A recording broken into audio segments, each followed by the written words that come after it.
Yes, people, what's happening? Welcome back to AIN Sports, another live show. We've got today Beyond the Ball pod. As you know, me and Josh, every single week we discuss football, we discuss issues off the pitch or on the pitch. We discuss football in general. We've started this podcast to talk briefly about issues, or not just issues, but football in general. But Josh, welcome back to the channel, bro. And yeah, big up to you, man. Let's get started. We've got something to discuss today. We've got lots to discuss today. Well, as per usual, Akavin, on the Beyond the Ball podcast, we have a lot to discuss. I'm looking forward to it. And with the Prem coming up in a few weeks, we have Prem predictions coming soon, so tune in for that. Yes, sir. Uh, 100%. this is a good thing to speak about the topics we have on display today. Now, we can only do this for about an hour, and I do apologise for that, personal stuff, but we're No going to stress. have as much content in this as we can, and we always have a good debate on this podcast. The viewers know, so let's get into it. Big up to Arian every single time. Big up to you, bro. Hope you're well, man. Big up to Mr. Joshy J every single time. Make sure you guys sub to his channel. Make sure you Good guys name, sub by to, the way. of course. Make sure you guys sub to his channel as well. Make sure you guys obviously go show him some support over there on his channel at Mr. Joshy J. He does F1 and football content as well, so do check it out. He's a fellow United fan. But Josh, obviously, transfer news. Let's get started. Sesko, two clubs are currently in for Sesko. Two bids have been sent out. Newcastle's bid has been rejected. United's bid's been sent out. They've not said anything but United's bid yet. The player might prefer United. I don't know for sure. But from what I'm hearing, it's leaning towards Man United.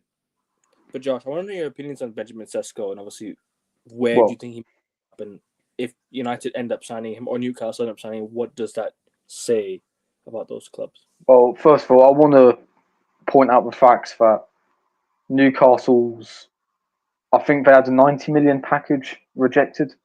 Manchester United have just sent an 85 million pound package or euro package. So Yeah. I don't really understand what's going on there. I mean, I seriously doubt Leipzig would be willing to sell for less. But as far as Benjamin Sesko is concerned, like Ackerman, I told you, summer 2024, he said that, well, according to many sources, he did not feel like he could compete with Kai Havertz in the Arsenal team, which is why he didn't move. Which is why he Yeah. didn't move to Arsenal in the summer of 2024. Yeah. That is a huge fucking red flag right there.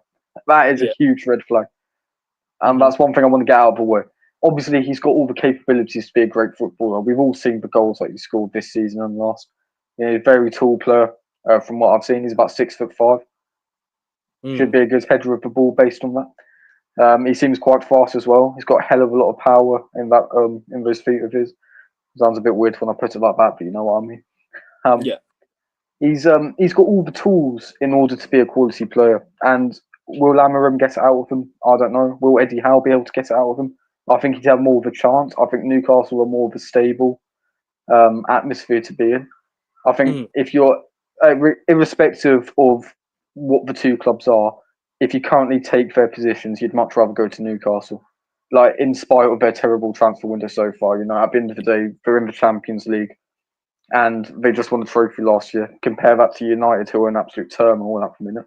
It does seem like the obvious choice, but at the end of the day, Manchester United would probably be more willing to pay the wages for him. Manchester United are the bigger club, naturally. Yeah. Therefore, bigger agent fees, bigger signing on bonuses and whatnot have to be taken Yeah. into account. Bigger Uh, value. yeah, more PR heading his way as well. More media attention that could help his public image as well. So it is a tough decision for him. At the end of the day, do you go to the better sporting project or do you go and help a fallen giant get back up on his feet? That's That is true. the project. Those are the two projects Sesko has in front of him. Do you push on with Newcastle or do you drag United back from the mud? It's his choice.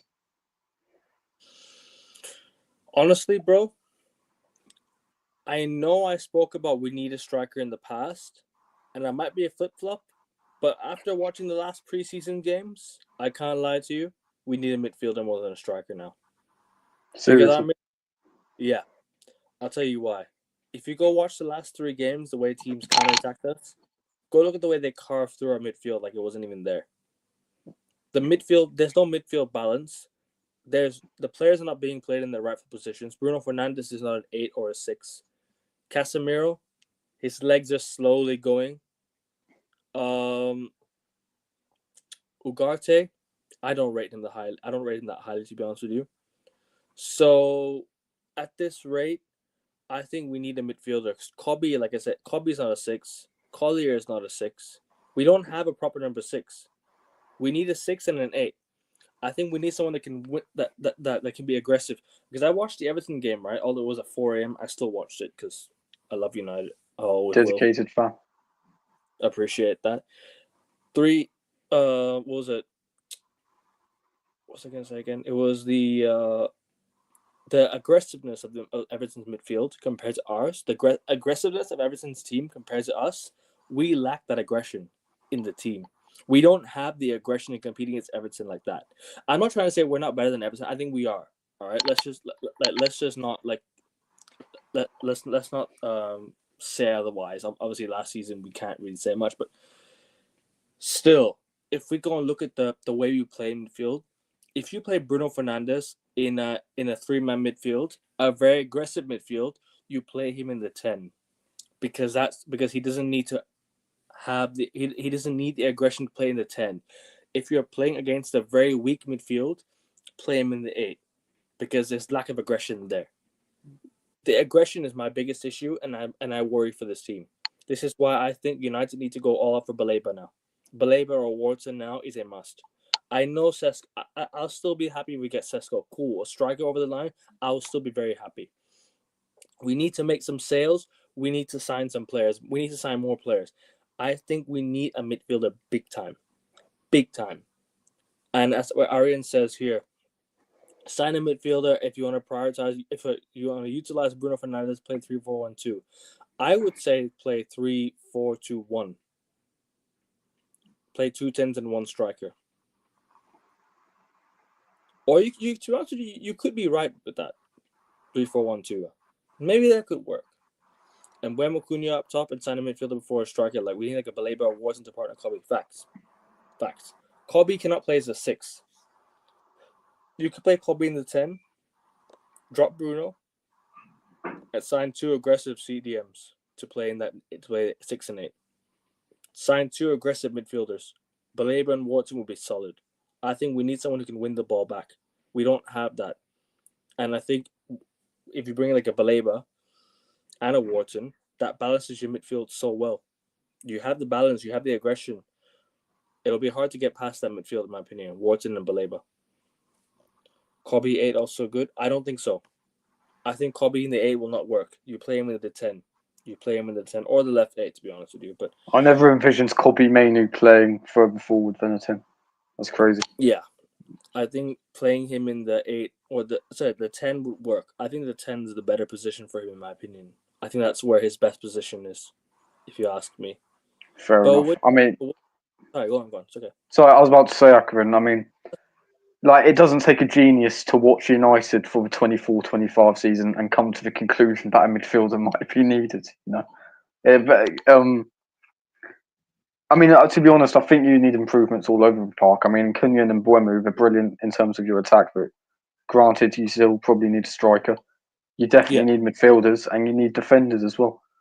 Because for as good as your attacking performances have been in pre-season, I mean, I've only seen a few clips from United. Obviously, you've seen the entire games, but you don't look too good defensively, especially in that Everton game. I know Leeds, he kept a clean sheet and whatnot, and Bournemouth hardly had to sniff, but that Everton game had some real alarm bells ringing to it.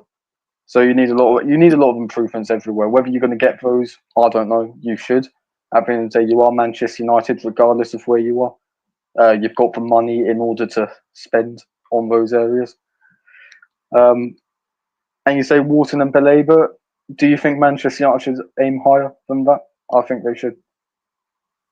Bro, we should be the ones in for Isak. Call me crazy, but we should be the ones in for Isak. We should be the ones in for Isak with Liverpool, but we're too far off from that. We're too far. I think Isak only wants Liverpool. Which... That's the thing. But if United were good, like competing, if United were competing for titles and United were in the Champions League consistently, who knows? Who knows? He might change his mind.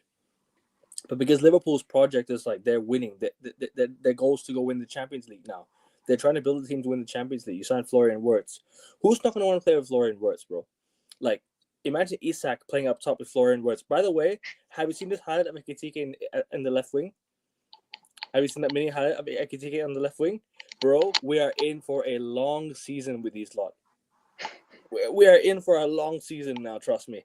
It's going to be difficult now to get past Liverpool. It's going to be really difficult to get past Liverpool now because they've already got the foundation. They've already got the foundation, solid foundation. They've got the team. All they need now is I think Konate's replacement next season.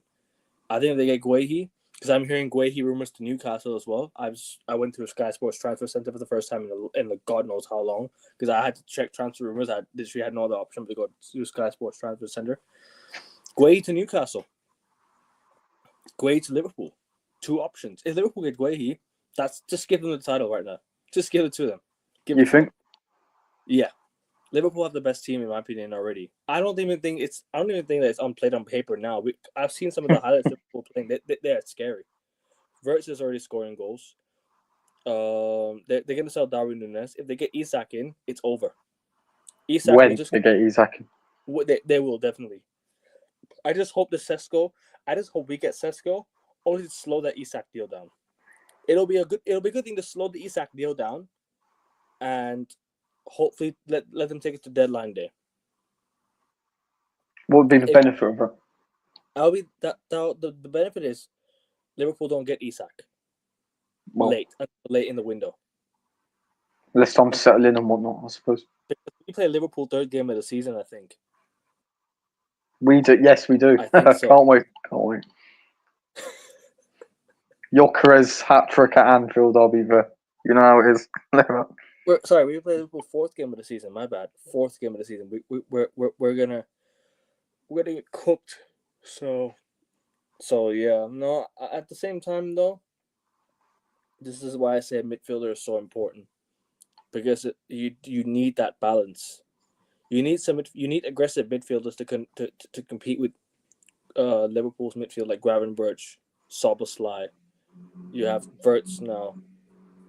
Who else do they have? I'm forgetting his name. Who else did they sign in midfield?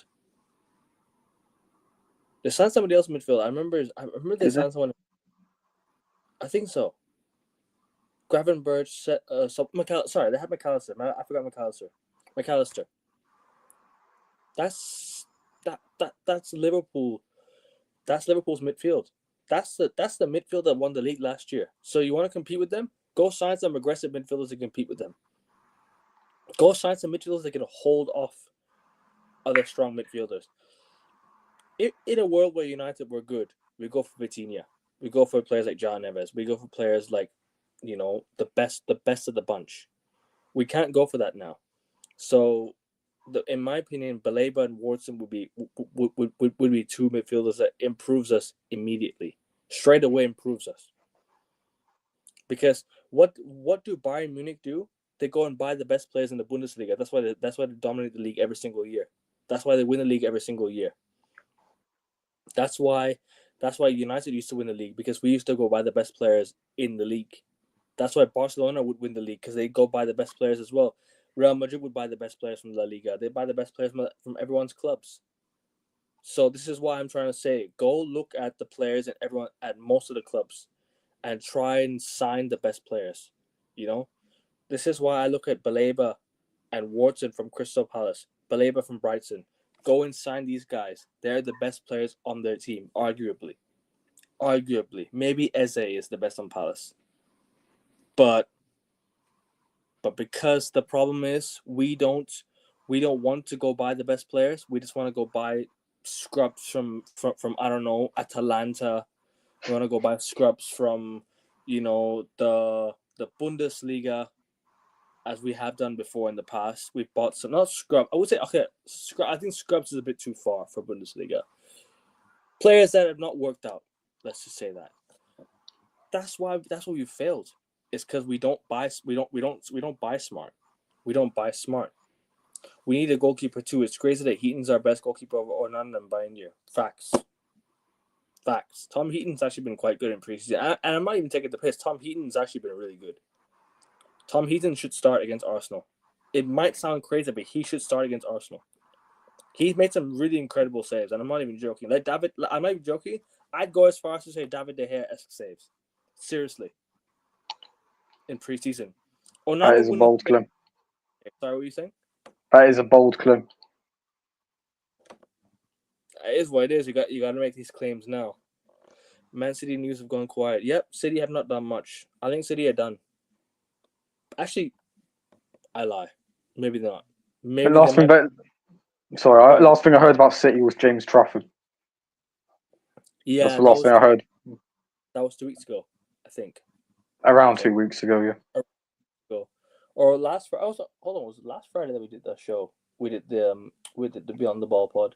Was it last Friday, or the Friday before that? I think it might have been the Friday before that. We were talking about how the Newcastle was set to sign James Trafford, and then it turns out that during our stream, Fabrizio had confirmed that James Trafford was going to go to Man City. Mm-hmm. Yeah, so that I mean, we're not exactly ITKs here, but speculation's always fun. I understand what you're saying about Liverpool as well. I mean, at the end of the day, football is about opportunities, and Liverpool are sensing the opportunity to go and build on their Premier League win and also compete in Europe a lot better than we did last year. Yep. I don't know. It is going to be scary. One thing we always say, football isn't played on paper, but on paper it does look like Liverpool are the team to beat.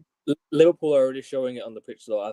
Have you seen some of the highlights against Bilbao, some of the highlights against, or was it pre-season friendlies? You'll see that Liverpool are actually trying to do something with the squad. They're actually trying to build a good team now. I reckon they're definitely within a shout to win the league this year. They're definitely in with a shout to win the league, 100%. They're definitely up there. Chelsea's midfielders of Enzo, Caicedo, Enzo, and Palmer are competitive. Yep, another midfield, but they're going to get Xavi Simons. So if they move Palmer on the right, Xavi Simons in the middle, who would they have on the left again? I'm forgetting. They have someone on the left. Neto. Neto on the left. Thank you, Neto on the left. But I think they signed another one. Could they? Fuck knows what's going on with Chelsea, man. I don't understand anything. Did you know? Yeah. Did you know? Wait a minute. Since Bowley took over or Clearlake took over, whatever, they've made 49 signings. Liverpool 49 signings ago signed Peter Crouch. No way. Yes way. That is fucking insane. That's an incredible stat. I need to clip this up. I've seen this. I've seen this on social media. Listen, it might not be true, but it sounds pretty realistic considering how busy Chelsea have been. Do you know how insane that would be? Bush Baptiste is a Liverpool fan. Big up to you. You can correct us if we're wrong. That's crazy. 49 signings ago, that was Peter Crouch. And Chelsea have made 49 signings since Clearlake came in. Now, I don't know if this is true. I've seen this on social media. It could be a load of bullshit to make Chelsea look even worse, but I don't know. It sounds crazy. But at the end of the day, I remember now. Gittins plays for Chelsea. He's going to play on the left. So it's Gittins, it's Xavi Simons, it'll be Palmer and João Pedro with the Enzo Caicedo midfield with fullbacks of Cucurella and James. Arguably the two best fullback pairing in the world when fit, right? And you got João Hato and another center back, maybe not Badish either. What's the other one? Who's the other center back? Colwell? No. I think Colwell, maybe Colwell, and then in goal they need to sort out their goalkeeper. It is crazy. If they sort out their goalkeeper, Chelsea are. I'm telling you this right now. Chelsea and Liverpool are battling it for the league title. I'm not counting Man City out, but it's going to be them three until Arsenal sort out a left winger. In my opinion. Well, I think Madueke is going to be our left winger who couldn't make it at Chelsea. So yeah, can't wait. Man, just get Eze through the door, man, before Old Trafford. Just that's one thing I ask. But anyway, enough about Arsenal. Man. That's true. Madrid do buy United's best players, but they buy everyone's best players. Like it's not even like they bought Hazard from Chelsea when he was their best player. They bought Courtois when he was the best goalkeeper. They signed Rudiger on a free. They've signed so many good players. Madrid, like they've signed Liverpool's right back on a free. They've signed who else am I forgetting? But but Real Madrid would go and sign the best players on any team really. Like it's Real Madrid. No one's going to turn them down. Well, we haven't got Saliba yet. Cross They heart. won't get Saliba. They're not going to get Saliba now, in my opinion. Big up to Latvian Gunnar. Big up to you, bro. Make sure you guys sub to Latvian Gunnar. He's close to 840 subs. You guys go sub to him. I'm sure you enjoy his content, Josh. He's also like a pure Arteta out. So you definitely check out his channel. Good man. Latvian Gunnar. But yeah, big up to you, Bush Baptiste. Hope you're well, bro. Even during Sir Alex Ferguson, there's some flops like Forlan Veron. Yep, there's always gonna be flops in everyone's team, man. In everyone's team, there's flops. Like not everyone signs the best players and it works out. I'd say on average, more signings turn out disappointing than they do class. Good. Yep. City could sign a right back for the window ends. Maybe. City needs a right back. Kusanov's not gonna play right back. Kyle Walker's gone. Rico Lewis, sorry. Nah, not it for me. You don't rate him? No. Not yet, at least. He's not developed. I think he's defensively he's raw. I think defensively raw. I think going forward he looks decent. Defensively he's raw. So that could be something they can look at. Ekitike with a nice assist yesterday. I seen that. That's what I was talking about. Ekitike on the left. Salah was not. Sorry, was it? Salah was not. But Ekitike assist. I don't remember who he passed that to. Slot's trying new things. But that's good for them, though, right? I mean, Slot's trying new things. He's not scared to do things. With the squad he has now on paper, bro, that's scary. I think it was the last podcast we were talking about our pre-seasons. And I had to go at Arteta for not trying new thing. Mm-hmm. The same old U-shaped football. At least that's the difference between a good coach and the best coach. That's why Slot won the Premier League. Yep. Constant adaptation. But anyway. Kirk is the centre back. Frimpong inverting. Scary hours. Genuinely scary hours. Rio and Gumoa looks good for Liverpool on the wing. Yeah, I heard about him. I think he got a goal and assist, if I'm not wrong. I think so as well. He scored against Bilbao. Was it in the under-20s game? Because Liverpool do this every single year. They always have a game they always have a game in the first team and have a game in the second team. They do this every single season, I swear. They play half a game. They play half a game they play against the young lads. Sorry, half a game they play the young lads. Second half of the game they do, or the second game they play the full team. It's like they always have a split. You know what I mean? I swear they play like a 45-minute game as well in one of them. So they do something weird like this. Oh, it's true that it was 49 signings ago. Garnacho also might land at Chelsea. Yeah, I was hearing Garnacho to Chelsea now. What do you think of this? Well, I mean, wasn't it Garnacho? Wasn't it Amarim who said that you're going to be lucky if you find a club? Yeah, something like that. And it's August. The season starts in about a week or less than 2 weeks, and Garnacho still hasn't found a new club yet. Now it looks like Chelsea are going to pick up a mantelpiece.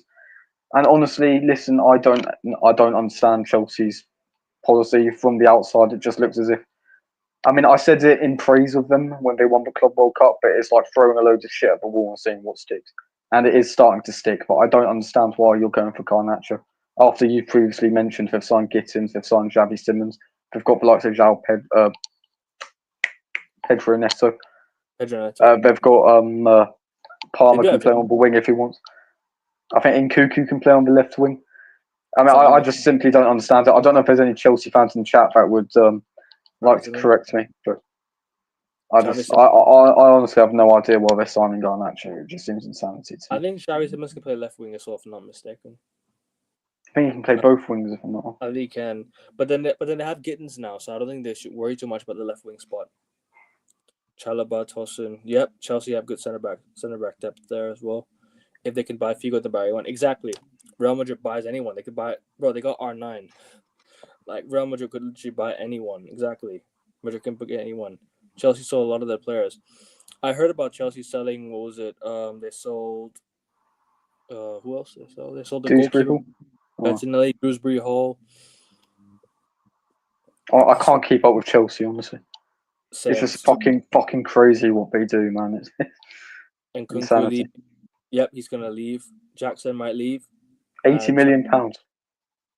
Who Jackson? Yeah, that's crazy.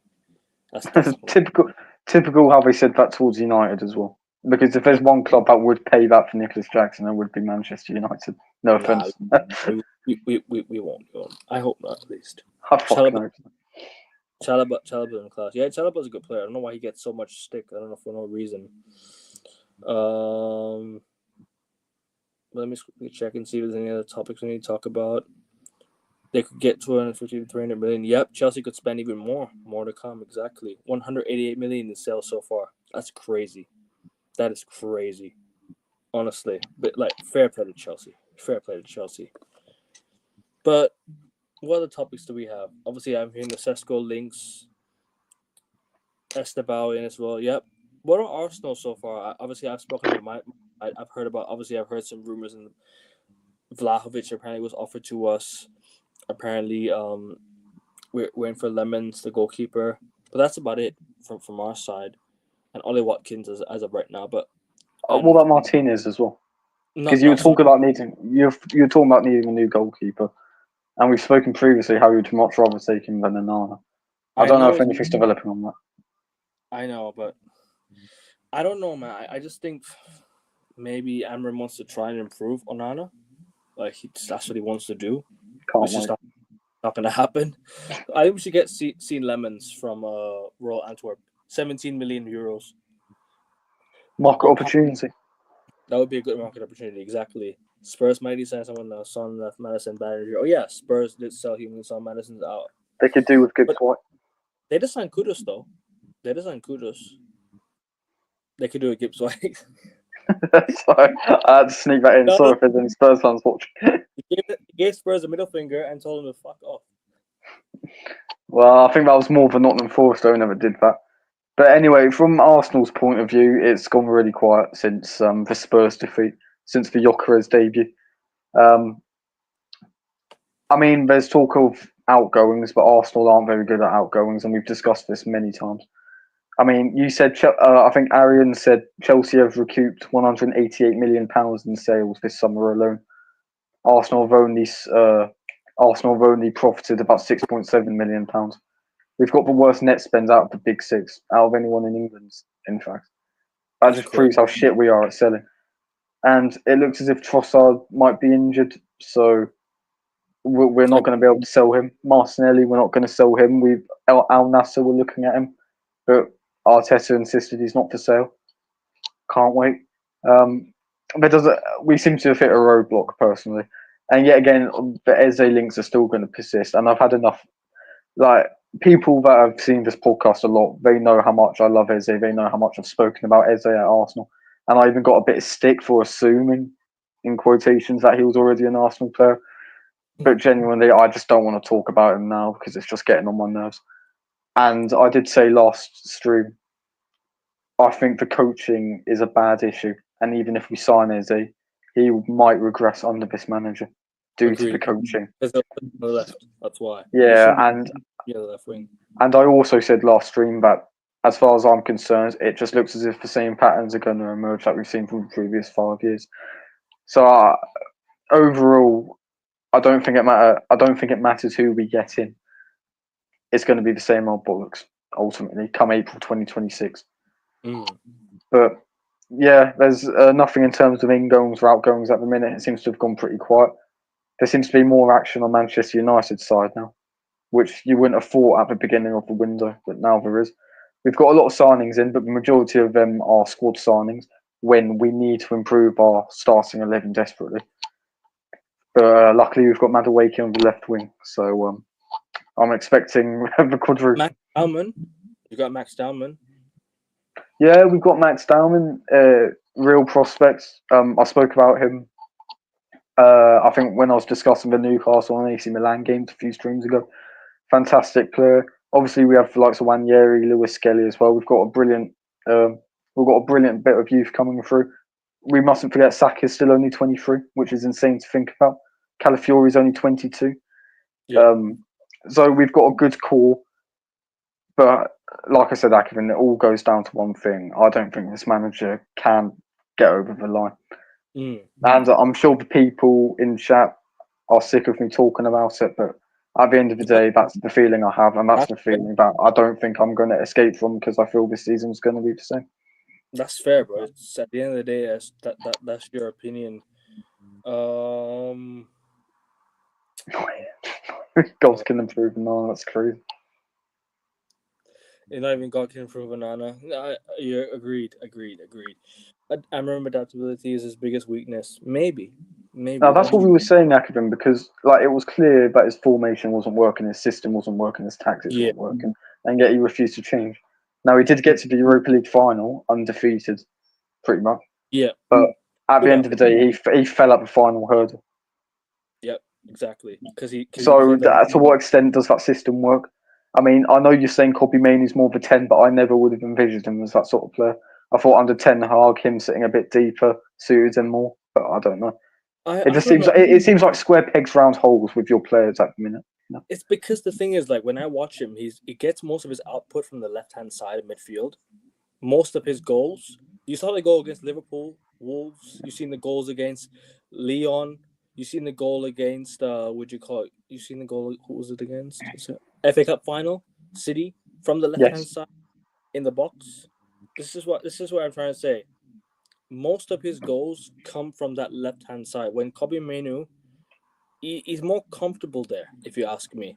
There's so many of his goals that come from there. I think that's where his game's most impactful. You play him on that side of midfield, and then that's where he cooks for us. But that's the problem when you play him deep. He's not aggressive enough. He's not strong enough to hold off midfield. So that's why you put somebody behind him so he can do the rest of the dirty work up top. When he goes up top, when he tries to do his thing, when he tries to play his game, he can't do that because he's so restricted to having to defend and having to go back up because we lose the ball so much, and that's where Kobe's weakness is exposed. And that's why I don't think that he's a 6. I think you should play him as an 8, left side of 8, or forward 10, if you ask me. Yeah, fair enough, Akivan. But like Monkey said, I think it was Monkey regarding Amarim's weakness of adaptability. It's with a lot of your players, it just feels like fitting square. Well, it's a bit like square pegs and round holes. Popular saying in England's like it's not quite fitting, but you're constantly trying to get it to fit in, and it like that leads to a lack of structure. It leads to a lack of identity. It leads to a lack of awareness from the players, and that ultimately culminates in a team bottling a final and finishing 15th in their league. Because, in my opinion, Amarim didn't adapt, and that is the reason why you fell so far off. Game. We should have. He didn't play the right players as well in the final. I think Kobe should have played. I think Xerxes should have played. I think Luke Shaw shouldn't have played. You know, we had players that shouldn't have played that played, and we had players that didn't play that should have played. Unpopular opinion, but I think Xerxes would be a fantastic striking option alongside Mbeumo and Kenyon for wing. I don't disagree at all. I hear your point because there's, in my opinion, off the bench he gets his impact. He gets impact, but if you look at it this way, right? Xerxes in the second half of the season has really stepped it up. He's where he's gotten most of his goals as well. And I agree with you. Like I think him starting would improve us 100%. 100%. I hear it. This is why I think we can sacrifice the striker and play Xerxes up top and sign a midfielder, and then maybe sign a striker on the last day of the season. On the last day of the window, excuse me. Last day of the season, that might be a bit late. No, I mean, to be fair, we did sign Cunha on the last day of the season, who is a forward. So I just remembered, but yeah, I don't really know too much about of the news other than Sesko as of right now. So that's all I hear. But yeah, Milan looking good. Allegri is the one, bro. I told you about my manager Max Allegri. You know, I told you, man, about him. Milan are gonna cook with this guy. Beaten by Super Duper Mikra. So. Yeah, listen, I think it is. Nah, I'm joking. Still beat us on penalties for. Big up to you, Shivan. Hope you're well, bro. Big up. Big up to you, Shivan. Ten Hag masterclass. Leverkusen winning everything versus Pisa. I don't know how to say it. I don't know how to say it. It's Pisa, whatever it is. Fucking hell. Stay tuned for the Everton. Leverkusen hate along versus with AN Sports. Nah, we ain't doing that shit here. It's wasting my time, wasting my energy seeing this fucking guy manage. Sesko here. Won you 2 trophies. Still, he made me suffer in the league big time. In the league, we lost to teams we shouldn't have lost. In the Champions League, we suffered. So yeah, we lost the treble. We handed City the treble, lost 7-0 to Liverpool. Insufferable. Sesko, here we go soon. Maybe. Output and impact are different. I've spoken about it. Just now that I think Mainu is both. He has both output and impact, but he got to play in this right position. What do you think of Mason Mount? He scored similar style goals versus Bilbao and Everton the other day in the left hand. I think Mason Mount is useless. Sorry if there's any dogs going off in the background. No worries. I just think Mason Mount is useless anyways. I don't really care about Mason Mount on the left-hand side. I think he's useless. We never need to sign him. Cunha Mount left-hand competition now. I don't know about that. I think Cunha wipes the floor. Mount could be a good super sub for us. I disagree. Garnacho should have started. Nope. Garnacho shouldn't have even got minutes. He's useless. Vlahovic panic signing deadline day.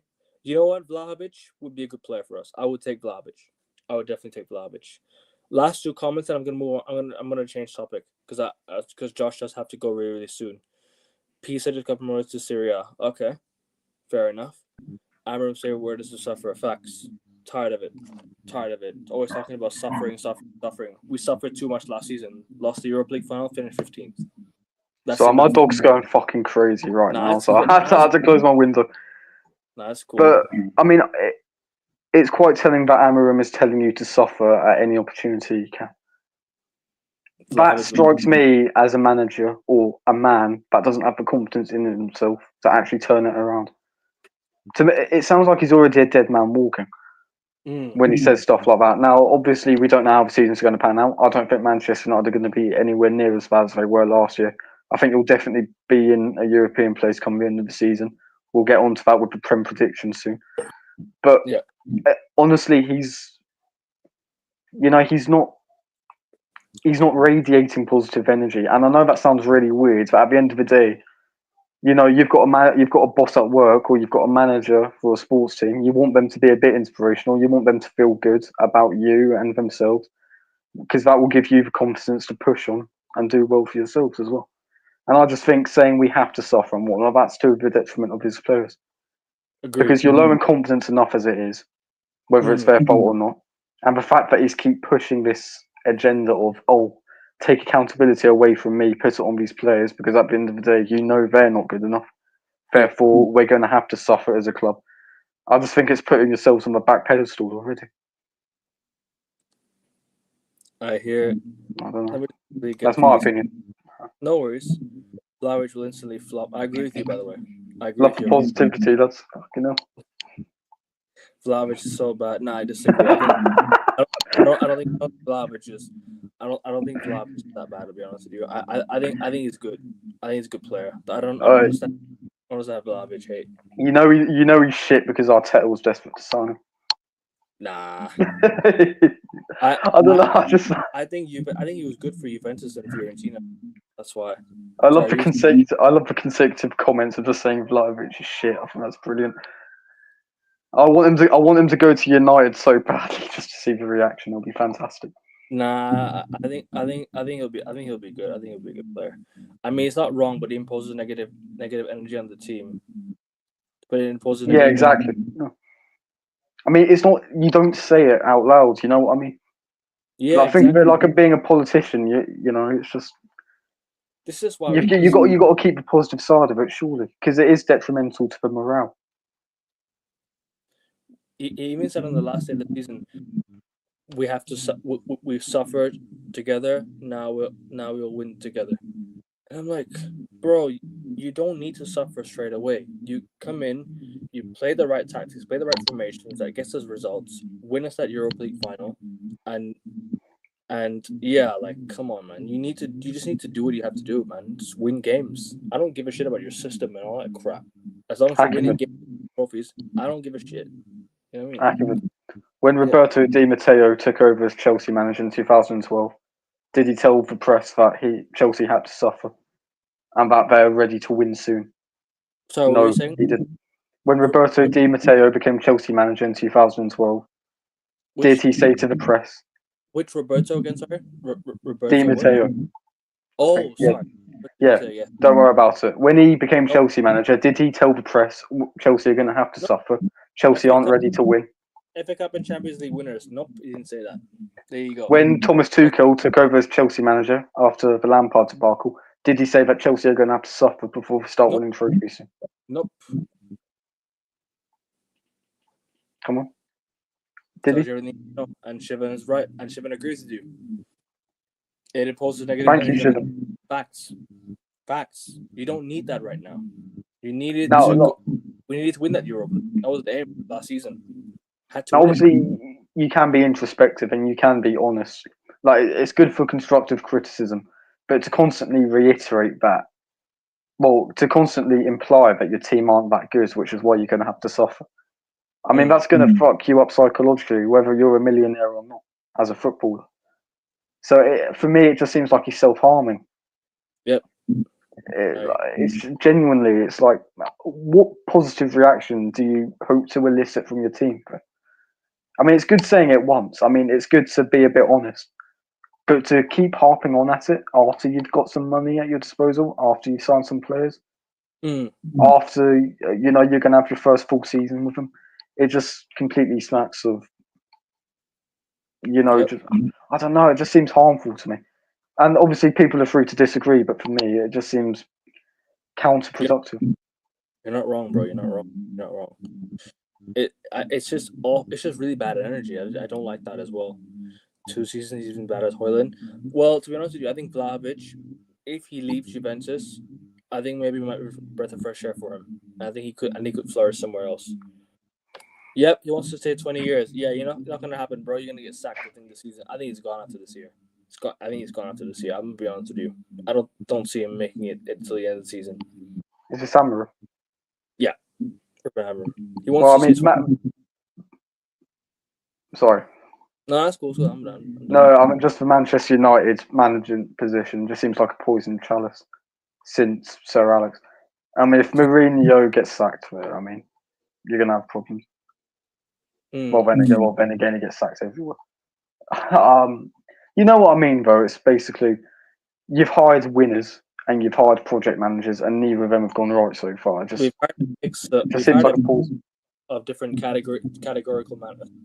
We've hired a mix of category, different category managers. You know what I'm trying to say? Managers that are project managers that are that have won, managers that are inexperienced that are just here to learn on the job. David Moyes was here to learn on the job and this and that. We've hired many different managers, bro, and this is why I think the board needs to really look into this carefully and be like, next season you need to judge this guy properly. Next season, judge him properly next season and see where we're going. Otherwise, realistically, he should not be Manchester United manager anyway. The fact that he lost that Europa League, like finishing 15th, is fucking disgraceful as it is. But if you win the Europa League, at least you have that silver lining to it. You don't even have that. Things though, Josh. Sorry to cut in, right? We can finish 5th and lose the Europa League final and be like, I'd feel a little bit better, slightly better. So I'm not gonna feel better, but slightly better because we didn't finish 15th, that low. We finished so low in the table. That's where I draw the line. You can lose a final, but you cannot finish 15th, bro. I'm sorry. We've lost finals and finished second against Chelsea and I felt slightly better because it was the manager we had at the time. It was Jose Mourinho. So yeah. I'm tired of United fans having low standards. Why the hell are we keeping Harry Maguire? I saw this coming to fair, bro. They rate players after a few passionate performances. It's embarrassing. And after, he should have been axed from the club after that 5-0 defeat to Liverpool. And his interview after the game was a disgrace. Should have been gone. Second, third, fourth, fifth chance FC. Facts. More like 20 days. Yep. More like 20 days. Big up to you, Kai. Big up to you guys. Make sure you guys go sub to Kai's channel as well, people. Go sub to Kai Talks United. Big up to you, bro. Xavi got sacked because he was saying something similar to Amrim. And there you go. What does that play? A negative factor into the team, right? I've said this before. I can't remember who Real Madrid's manager was, but I think Florentino Perez or whoever Real Madrid president was at the time sacked him because he said that we're not going to be able to win at the Nou Camp. He categorically said Barcelona are going to beat us. Was it Lopetegui? No. This was back in like 2007. Oh, okay. Yeah, and I don't know if it was Perez, but the Real Madrid president sacked him on the spot for saying that. Was it Del Bosque? No, I don't think it was Del Bosque. I mean, I think Monkey will know. But Del Bosque, after winning the league in 2009, I think, if I'm not mistaken, or 2008, 2009, if I'm not mistaken, around that. I think Del Bosque, but didn't he leave Real Madrid in 2002? I think, or 2003. No, I think they sacked him. I think around in 2000. I don't remember which year, but they sacked the manager in 2009 for because they got bored of the way that Real Madrid were playing. If I'm not mistaken, somebody correct me in the chat. Yeah, who was Real Madrid's manager when they got sacked after winning the league? No, that was Del Bosque, but I don't think it was in 2009. No, I think Pellegrini was Real Madrid manager then. It was one day Ramos beforehand. Pellegrini didn't win Did he win the league with Real Madrid? No, he finished second on 96 points. No, he didn't win that league. Don't wait, Amber. He's ruthless with love. That's you, Kai. But that's your opinion, bro. Del Bosque was already in Spain. Yeah. Okay. Both of you guys are realistic and have standards, which I respect, and you're not deluded. Big up to you, man. Big up to you, Kai. Big up to you, Kai. I like Kai. Big up to you. Make sure you guys sub to Kai Talks United as well, people who haven't done so already. I think it was Pellegrini. But anyways, guys, we're going to move on now because I think Josh just had to go in a bit. We're going to talk about Extinction of football clubs. I've still got about 20 minutes. We're good. Morecambe have been eliminated from football. They're extinct. Bolton had the situation back in 2019. Bury were extinct, as somebody had to financially revive them.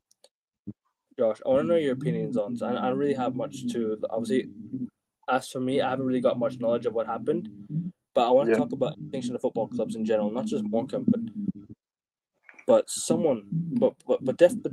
there's many clubs, man. I don't understand, bro. Like, how are clubs so easily extinct? If you're in financial trouble, why don't you sell the club so the owners can revive them? You know what I mean? It's stinginess and it's stubbornness. I think there's a very obvious reason as to why lower league clubs are getting starved out of existence. Quite simply, there's such a massive lopsided way in which money is channeled in football. Football is such a massive business, and about 95% of the revenue in England goes towards the Premier League clubs. It really is that simple. And certain clubs just don't have the money to survive. They don't have the fan base to survive week in, week out. You mentioned Bury. I mean, I remember, I think it happened in 2019. Like, this woman had to handcuff herself to the stadium or to a lamppost near the stadium out of protest. Didn't get anywhere. Man City ended up having to keep their FA Cup that they won in 1902 at the Etihad because the stadium wasn't being used for a good few years afterwards. I mean, these are clubs with a history at the end of the day. I mentioned Bury earlier. They won the FA Cup back in 1902 before Manchester United had ever had a trophy in their cabinet, before Arsenal had ever had a trophy in their cabinet, before Chelsea Football Club even existed. And this isn't a Roman Abramovich made in 2003 drive. Genuinely, they were founded in 1905. Bury won the FA Cup in 1902. That's the history we're talking about here. And the fact that clubs like that can just get eradicated from the footballing pyramid, thanks to the excessive greed from those at the top, is just disgusting. At the end of the day, you are taking away people's livelihoods here. Exactly. I told you about the woman handcuffing herself near the Bury Stadium. I mean, it may be a small community, but at the end of the day, there's still people that love their club and follow their club by the match day programs week in, week out. And bear in mind, this is down the bottom of the footballing pyramid. Football matches are more common. There's more league games and whatnot. So they're going to more games. You have to travel up and down the country in these shitty little English dirty stadiums. With hardly any sleep, people have to wake up early to go travel from Newcastle down to Southampton, back to to Brighton, back to Newcastle, to such and such. They travel all around the country supporting their football clubs, bro. And you know how shit public transport is in the UK as well. So you put that into context. The fact that always striking and everything. Yeah, the fact that you don't have any expectations for these clubs other than the fact that they're your local clubs. So you're not seeing a world-class superstar. You're just seeing, your brother's mate who just happened to get the opportunity to play for Morecambe or play for Bury or play for Bolton or play for Reading. So we've seen the finances with Reading and Wigan. These used to be established Premier League clubs. I think not even 20 years ago, Bolton were beating Bayern Munich in the UEFA Cup. And they were verging on extinction. I think they were a day away from extinction. I think they were hours away. To be honest, I think they were literally financially, they had a deadline, and they passed it. They literally passed the deadline because I think the fans saved the club with the financial side, and some fans put some money into the club. If I'm not mistaken, but now Bolton are staying. I just want to say, Kai, that might be true to United as well, but I guarantee you, watch Manchester United versus Arsenal on the opening day. I guarantee you, for the entire first half, it is going to consist of Arsenal passing it in a U-shaped formation around the Manchester United box, one counter-attack, and fucking Mbuemo scores on his debut. I can just see it. Each day, yeah. Oh no, not Anthony, bro. That entire game pisses me the fuck off. He was supposed to start 45 minutes into his debut. Man back the goal already. 32 minutes into his debut. I remember explicitly saying, why isn't Tierney starting? Because I knew that Zinchenko would give him too much space. Lo and behold, Anthony gets in behind on Zinchenko's side. Honestly. But anyway, back to what we were talking about. It's just... No, he's an Arsenal bro. He's an Arsenal fan. Yeah, I mentioned that already. Only idiots buy a club with a lot of debt. Manchester United are in a lot of debt now. So, I mean, whoever buys us would be idiotic, wouldn't they? Unless it's like a rich billionaire from the Middle East. I mean, let's face it. No Middle Eastern billionaire or trillionaire, whatever, is going to buy Bury. It's going to buy Morecambe. Because at the end of the day, how are you possibly going to recruit the money back? If you buy Manchester United, you best believe you're getting those billions of pounds back within a season or two. Agreed. Thanks to the reach of the club. This is the footballing pyramid. Morecambe are never going to do what Manchester United can do, which is why it's so easy for clubs like them to get extinct. Palermo been extinct. Palermo got extinct. They once had Dybala. They once had forgetting his name.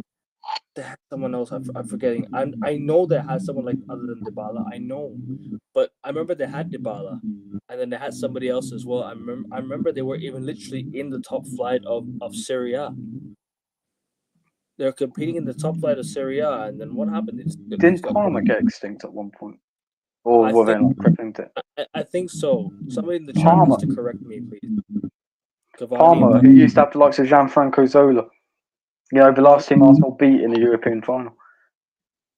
And clubs like that are potentially going extinct. I mean, think of it this way. The second biggest club in Scotland, one of the biggest clubs in the UK, Rangers, went extinct. They went extinct, Akavin. I don't know if you know that. Rangers literally went extinct in 2011. Manchester City went extinct. People are forgetting this. Manchester City went extinct. The fans had to put some money into the clubs for them to stay up again.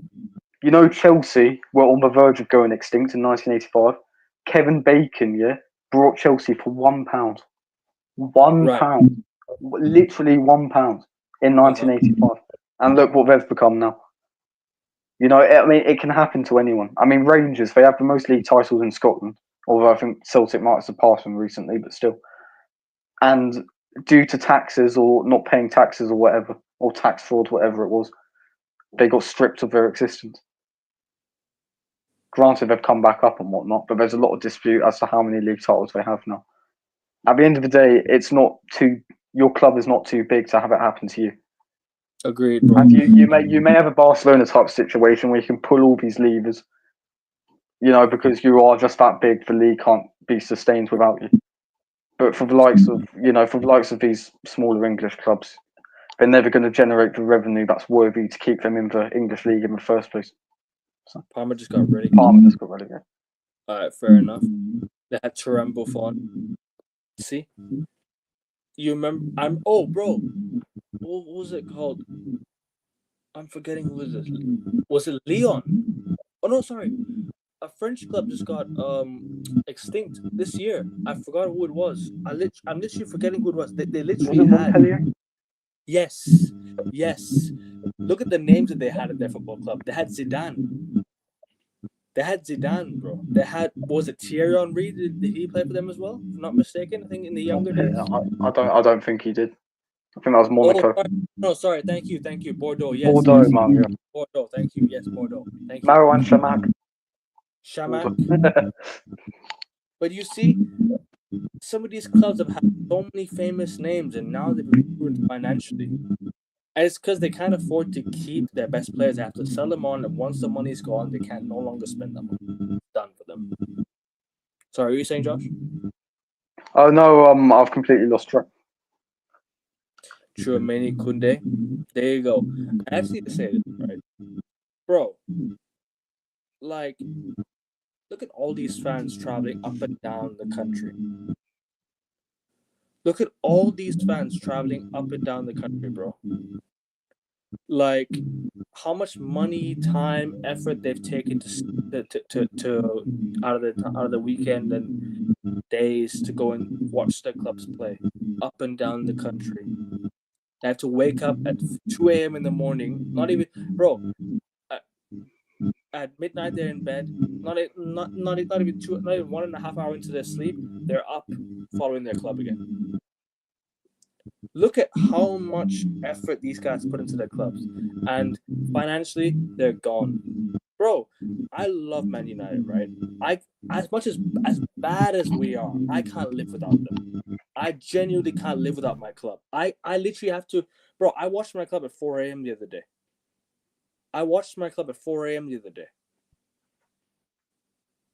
Like, this is the one thing, that at least, as much as I hate the Glazers, at least we've got money to spend.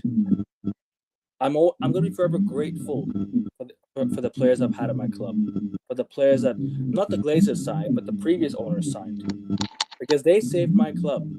Sir Alex Ferguson saved my club. You know, if it wasn't for the Munich, if it wasn't for Real Madrid, for clubs to loan in and save our club from possible extinction, because don't forget, United were supposed to go as well. Don't forget, Our clubs back in the early days threatened with extinction. Arsenal got relegated. Back up, don't forget that. Thanks to Bradley. There you go. And this is what I'm trying to say, bro. This is what I'm trying to say. The fact that we, right, that we're a football club and I get to watch them every single week is a blessing in itself. I'm glad United is still here. I don't care, as bad as we are, as shit as we are. I know I always say I'm tired of this, tired of that. I look forward to watching my team every single week because I can't live without them. You know what I mean? Yes. So This is another good point. The fans are the reason why they're not extinct. Exactly. The fans are the reason the clubs are not extinct. Fans of And lifeblood of any club. and the owners that we have keep taking money out of the football club. So let's just keep calling the glazes out. Let's keep calling the crap out, and let's get these slugs and these fucking leeches out of my club. Parasites. Parasites, basically. But anything more you want to say about the Morecambe and the extinction of the club before we close out? Well, I'm disappointed because the Fury family are from around there, and Tyson or Tommy Fury didn't do anything in order to stop their local club going extinct. I know they're Manchester United fans, but still. They support United. Yeah, but you know, being part of the local community, they could have done that. But yeah, it's just, I mean, it is disgraceful. I mean, Arsenal, that's not going to happen realistically, and I hope that never happens to Norwich either. I know people that wake up at 1 a.m. to go down to Plymouth or up towards the Newcastle area or whatever, just to watch Norwich play and presumably lose. So it happens everywhere around England. It happens everywhere around Europe. You know, wherever you are in the country. And the fact that these clubs are getting eaten alive due to massive amounts of debt that they can't recover from. It's just a sad reality of, I guess, the world we live in by extension, I suppose. And that's quite a deep quote to top it all off. Big ups, everyone. Hope you listened. Yeah. The chat was very good today as well. Very Yeah, lively, like last 3 months. Big up to the chat, guys. AN Sports, we're 2 subs away from 380 subs. 2 subs away. Come on, guys. Sub. And Josh will be back on, I think, Thursday. Thursday we'll be back. Should be. Oh, no. I'm going back to Brighton on Thursday, I think. Wait a minute. No, I'm not. But my nieces and nephews are going to be around, so there might be a lot of noise around the house. How about Friday? I'll be travelling to Brighton on Friday. It's going to be a noisy house on Thursday. But I should be able to do Thursday. Hopefully by the time my nieces and nephews are asleep. Because we do need to talk about the future of this podcast, and I will need to talk about obviously everything that's going on. Don't worry, it's not going nowhere. We need to talk about obviously how we can fit in football talk and everything whilst the season is still going and everything. So, big up to everyone who's tuned in, guys. 15 likes on the video, please. 15 likes on the video. That's ambitious, but we can do it. 15 likes on the video. 15 of you watching. Go sub to the channel. Let's get 390 subs. About 380. Let's get to 390. We're 12 subs away, guys. 12 subs away from 390. Come on, guys. Let's get to 400 subs before the season starts. The season starts next week. Let's keep going. 22 subs until 400. I think it's Josh's fault, if I'm not mistaken. But it's okay. We're gonna close out already. We're gonna close out. But like I said, people, 2 subs away from 380, 12 subs away from 390. If you guys could help me get there, that would be fantastic, guys. Come on, let's keep doing that. And let's smash the like button. 15 likes will be on the video, would be great. But we'll be back, I think, sometime. Actually, hold on. What's happening on Saturday? Oh yeah, the United game's on Saturday, 6:45 p.m. Sunday, the Community Shield game. We can do a quick sort of. Hold on. How about tomorrow? Might as well do it tomorrow if you're free. Should I be free? I might be free tomorrow. I'll let you know. I might be able to do tomorrow. Okay, no problem. Let me know about tomorrow. Not and sweet. guys, we'll be back tomorrow. Even why not? Back tomorrow. Maybe. Straight off the bat. And yeah, I guess we're out. Take care, people. Like, share, subscribe. Peace. Take care. We're out.